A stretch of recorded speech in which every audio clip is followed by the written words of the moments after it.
వంటగది మూలన ఎక్కడో ఉండే మహిళ ఈరోజు ఆకాశం అంతు చూసేంత ఎత్తు ఎదిగింది.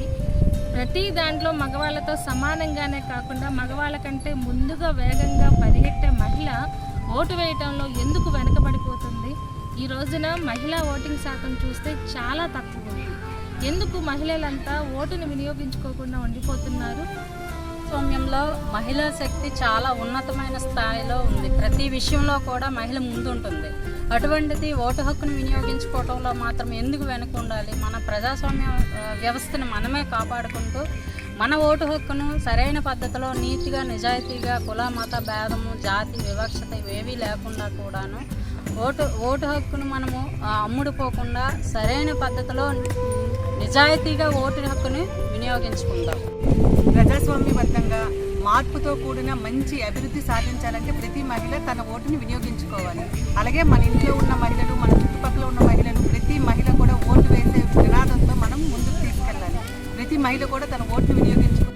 కుటుంబంలో కీలక నిర్ణయాలు తీసుకునే మహిళలు మన నాయకుడిని ఎన్నుకోవడంలో కూడా మనమే ముందుండాలి. మన ఓటు హక్కును మనం సంపూర్ణంగా వినియోగించుకుందాం. మన ఓటే మన ఆయుధం. ఓటు హక్కును వృధా చేయకండి.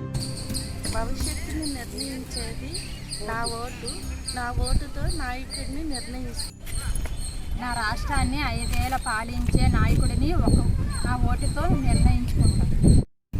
రాజ్యాంగం ఇచ్చిన నా ఓటు హక్కును నేను అమ్ముకోను. పవిత్రంగా నేను ఓటు వేస్తాను. ఒక్క ఓటే కదని వేయడం మానిస్తే మన తలరాతే కాదు, నాయకుడు తలరాతే కాదు, రాష్ట్ర తలరాత కూడా మారిపోతుంది. కావున అందరూ ఓటు వేయాలని. అవినీతి కుళ్ళు రాజకీయాలు చూసే యువతకు ఓట్ల పట్ల ఆసక్తి తగ్గుతుంది. నేను ఓటు వేయకపోతే ఏమవుతుందిరా అని అందరూ భావిస్తున్నారు. కొన్ని నీటి బిందువులు కలిస్తేనే కదా సముద్రం అవుతుంది. అలాగే మన ఓటు వేసి ప్రజాస్వామ్యం ఓటేస్తున్నాను. మా నాయకుడిని నేను ఎన్నుకుంటున్నాను. ప్రజాస్వామ్యంలో మంచి నాయకుడిగా ఎన్నుకొని ప్రతి ఒక్కరు కూడా ఓటు వేసి వినియోగించుకునేటట్టుగా ఉన్నట్టుగా ప్రతి ఒక్కరు కూడా ఓటేద్దాం.